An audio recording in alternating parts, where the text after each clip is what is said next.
Let's get together and kill some time. What do you say? The days are stark and full of errors, but I've put every Pistols song in rank order. Was it a worthwhile use of my time? I strongly suspect it wasn't, but I've committed myself, and so help me, I'll finish what I began. Since I am doing this, I had to define what a legitimate Pistols song is, thanks to certain later dubious cash-in releases. So I'll base today's selection on a compilation, Kiss This, which was my introduction to the band as a teenager. Maybe I'm doing this video to subconsciously revisit an earlier time, one I nostalgically imagined to have been happier and simpler, even though it was in fact neither of those things. This CD has all of Nevermind the Bollocks, all Rotten Era B-sides, and 4 other key tracks. Really, everything you need to hear of theirs. But for a more immersive completism, I'll include 2 other tracks. So now we're all up to speed on what's happening, let's get into it. 22. Substitute. This is the only complete Rotten Era studio recording not on Kiss This, and for good reason. It's crap.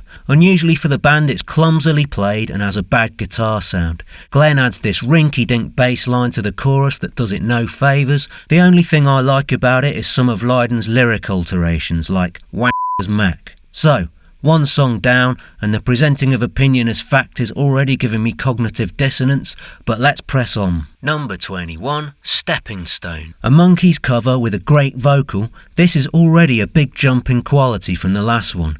They did a good job of remaking the song in their own image, stripping it back, amping it up and darkening the chords. It's got that similar rough recording quality to Substitute, but the mix does a better job of disguising it. I'm not sure I like that bit at the end though, where he shouts, "Waste of time." It just comes out of nowhere, apropos of nothing. I mean, he's not talking to me, is he? No. Not possible. Number 20, Submission. Easily the dullest and most generic riff they ever used, this also has the misfortune of being quite slow. A piss take of their manager Malcolm McLaren and the bondage word cloud he gave them to write a song with one day. It's interesting how it transcends the joke to achieve an odd kind of sincerity. There is, after all, many a true word spoken in jest. We hide our genuine selves behind bluff and counter-bluff with barely a heartfelt word spoken. Jones plays some great atmospheric guitar on this, but it's overall a long wait for it to be over. Number 19, Liar. Liar, liar, liar. Whether we imagine this song addressed to a lover, an enemy, or to Hope itself, it's quite an annoying and lyrically repetitive number. Earlier live versions show it in a better light, leaning into its staccato tunelessness by amping up the aggression.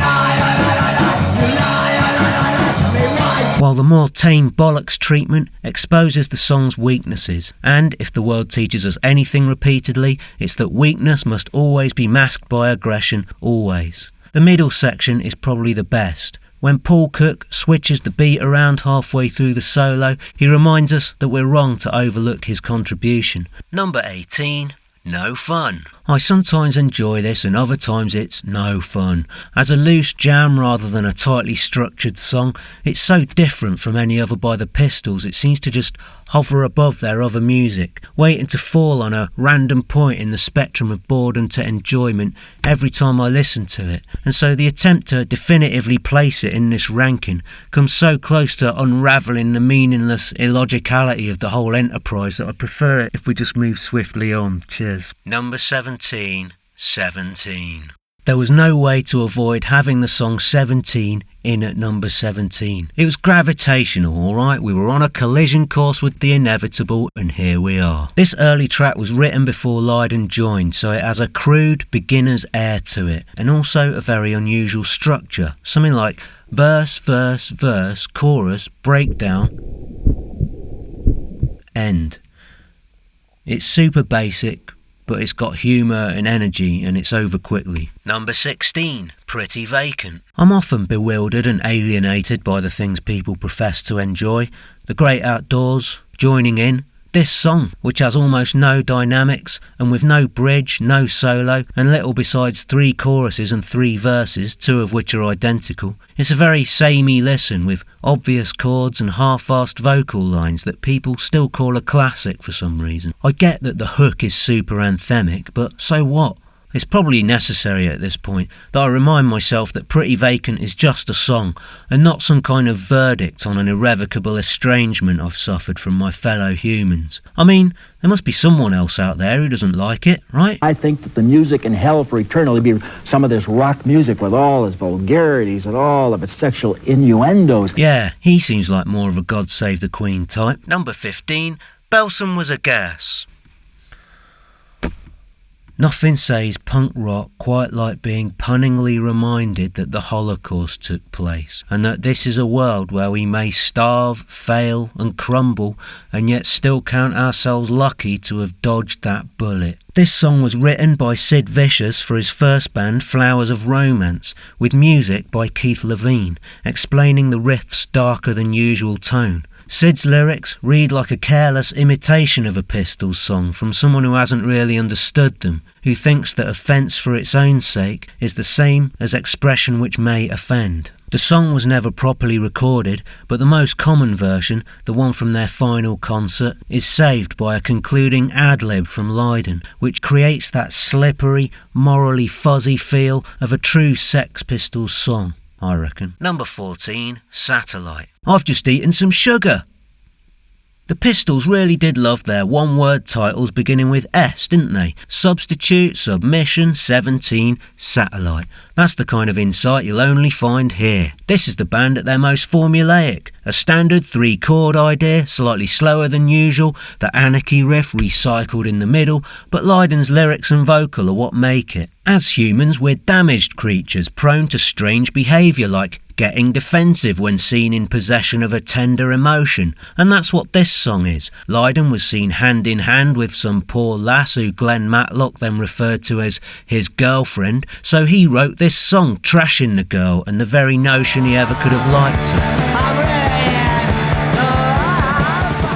But we, ghoulish creatures we are, love a good trashing, don't we? I like the bit where he goes, looking like a dirty lavatory, there ain't no bid for your chastity. I only dislike the outro, which Lydon again uses to unnerve me. I can't take no more, he says. I know, Johnny, ranking music's stupid, but I've got content to produce. Number 13, Problems. I agree with this song. There are too many problems and I don't know why I'm here. Do you? Jay-Z posited that when it came to problems, there could be as many as 99, and while I don't have access to such exact numbers, I concur with the general sentiment. This has possibly the most melodic chorus they ever did. The Pistols had an interesting, minimalist relationship with melody, he said, sounding like some kind of wannabe university lecturer. To the extent their songs had melody, it was often the same fragment of tune, 2 notes, 2 semitones apart, going either up or down.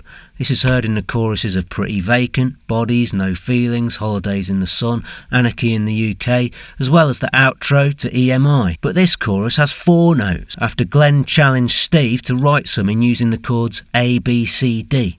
It's really rousing, and he also throws in great leads throughout the song, so it almost doesn't matter that the verse bits are quite boring. Number 12, New York. I enjoy how minimal this one is at times, chugging away on 2 chords, and while you shouldn't care that I think that, it would be to my benefit if you did. It's got great dynamics and structure, there's builds, they take it up, they take it down, and it's got one of their best bridges. Lyrically, it's an attack on the New York scene, which really makes it an attack on Malcolm McLaren, who wouldn't shut up about New York, and who is a much higher priority target for Lydon than a bunch of arty muso kids thousands of miles away. For him, slating the whole thing would have been a nice way to both hurt McLaren's feelings and shut him up. Hurting each other, shutting each other up, it's what being human's all about. Lydon also gets a Beefheart reference in the lyrics, Japan in a dishpan, although I'm not sure why. The one weak moment in it is the last chorus, when he seems to run out of steam. Number 11, Wanna Be Me. This is one of those songs that seems quite charmless and basic at first, having very ordinary chords and a much rougher sound than the others, being a live take recorded in their rehearsal room during a demo session. But as with a lot of their more basic music, Lydon makes it. It's exciting hearing him and the band in this earlier, less polished form. After all, we're all a little less polished sometimes, aren't we? Most of their pre-Chris Thomas recordings sound muted and hesitant, but not this. Its untamed sound has a different kind of thrill to it entirely. Buried in the mix, Glenn can be heard doing a great bass line, free of any of his cheesier tendencies. I'm going to have to stop me there because we're out of time, but rest assured, by the conclusion of part 2 you will have in excess of 20 fewer minutes of your life to worry about. That's a superfluent promise. If you want part 2, click there. But if you're at the point where pandering even to your own desire for closure feels cheap, here's a Britney Spears video. It's got nothing to do with this at all. You're welcome.